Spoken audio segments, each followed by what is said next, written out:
But without further ado, let's go to Marios Demetriadis, who will speak about the implications of the CoARA movement to Cyprus. Marios is the person that has brought everything together, the person who has masterminded and hugely helped in the SInnoPSis and TWIN4MERIT grants. So we thank him for that. So thank you very much for giving me the opportunity to talk about the implications of CoARA for the University of Cyprus and Cyprus as a whole. Thank you very much, Zach, for your kind words. It's a pleasure to work with you and the teams in these two exciting projects. I'm Marios Demetriadis. I'm the Director of the Research and Innovation Support Service at the University of Cyprus. And in parallel, I'm also the Executive Director of the European Office of Cyprus, and therefore I have a more consolidated view of the research and innovation ecosystem in Cyprus. Just a few words of the country and the academic research landscape. The first university was established in 1989. It was the University of Cyprus, and since then we have a total of 12 universities, 3 public and 9 private, and 6 research institutes and centers. So you understand that the size of the research ecosystem is quite small. However, it's relatively big for the size of the country.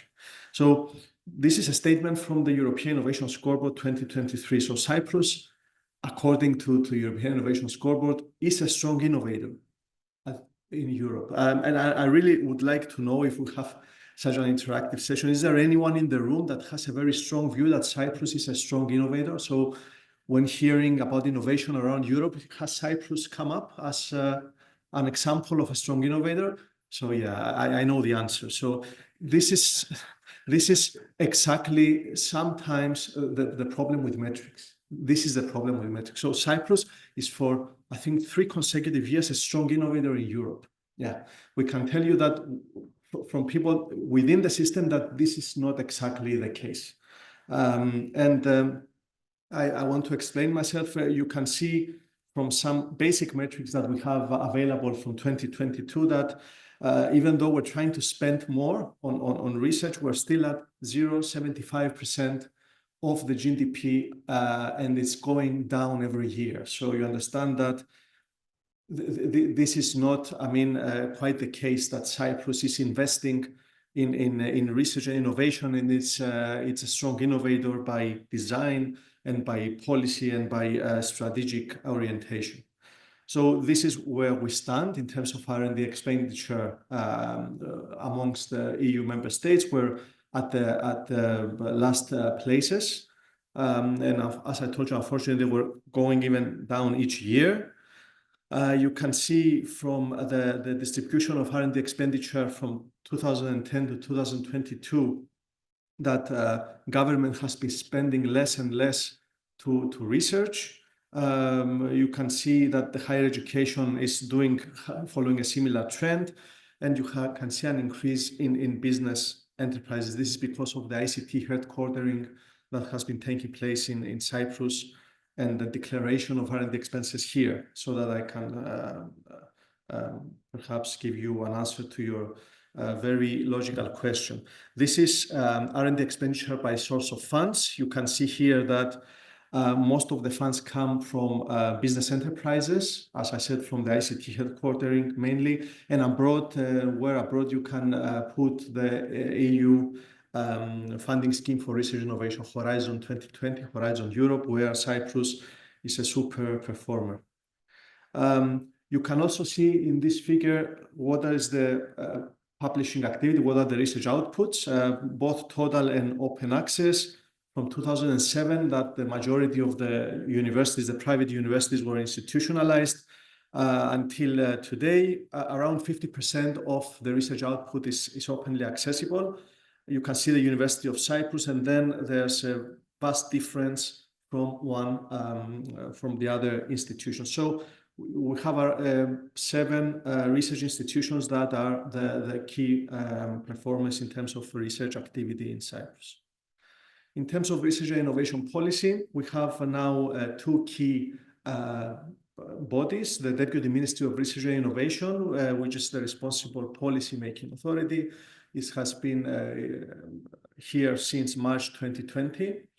And the Research and Innovation Foundation, which is the policy implementation body, which has been here since 1996. So you understand that we have the competent authority for research and innovation is still at infantile stage, still without the basic personnel to carry out the necessary activities.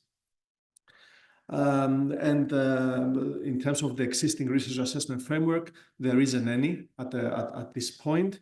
The National Strategy for Research and Innovation that was published around December 2023 states that at some point the research assessment framework will be institutionalized. We don't know how, we don't know when, we haven't been invited in any kind of discussions and dialogue, as you said, that has been taking place in other countries.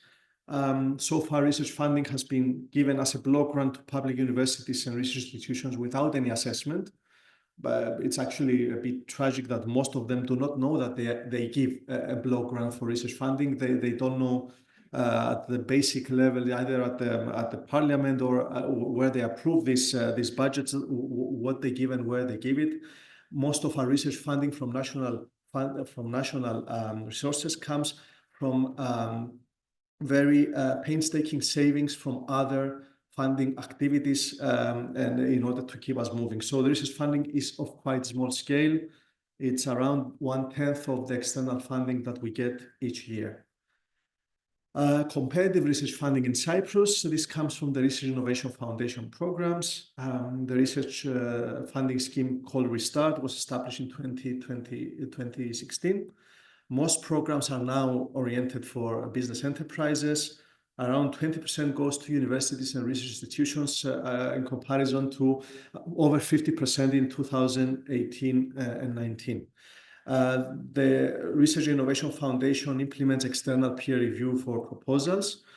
All funding schemes are designed and published without the participation of the academic and research community. No public dialogue, no expert groups, nothing. So you understand what the position of our universities, which are the main drivers of research in Cyprus, is in terms of our participation in research and innovation policymaking.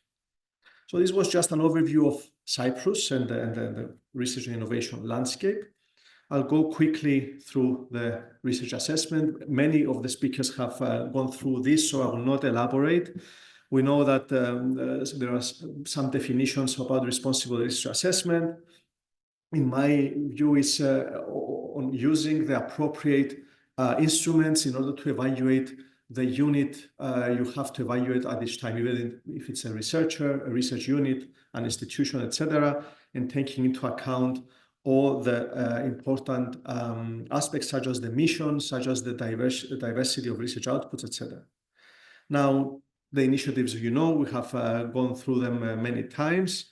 DORA, Leiden Manifesto, Metric Tide, the Hong Kong Principles, and the most recent one and the most hot one, let's say, for us in the EU member states, the point is CoARA. CoARA was an outcome of course, the discussions you mentioned, but also for the European Research Area Policy Agenda, the Action 3. And its basic principles, you know, but I will go very quickly through them because we will see what happens in Cyprus. To recognize the diversity of contributions and careers in research, according to the needs and nature in research, base research assessment primarily on qualitative evaluation, but in combination and responsible use of quantitative indicators, abandon journal impact factors and age index in this exercise, avoid the use of rankings, commit resources to reform research assessment, review and develop research assessment criteria, tools and processes that are appropriate, awareness, exchange of best practices and experiences, progress to the CoARA Secretariat, and of course, one of the most important things for us to evaluate practices, criteria, and tools based on solid evidence and the state of the art in research on research. So this is what CoARA is about. So I will go through directly what we're doing in Cyprus. And we know that many of the universities have followed the procedures of the University of Cyprus since it was the first, especially the public ones follow them, I think, maybe one-to-one. So what types of research assessment do we carry out in Cypriot universities for hiring and promoting academic personnel, for earmarking internal research grants, for assessing the performance and work of research units and centers, for giving startup funding to newly hired faculty members, giving the small annual research grant for traveling conferences publication, and for giving the Research Excellence Award. These are the ones that we have detected through a survey and discussion we have carried out within the framework of TWIN4MERIT. Hiring and promoting faculty members, perhaps the most difficult one, because here it's a peer review process, a great one, actually, a panel of external and internal academics. Once the academic becomes at the most senior level, then the externals increase.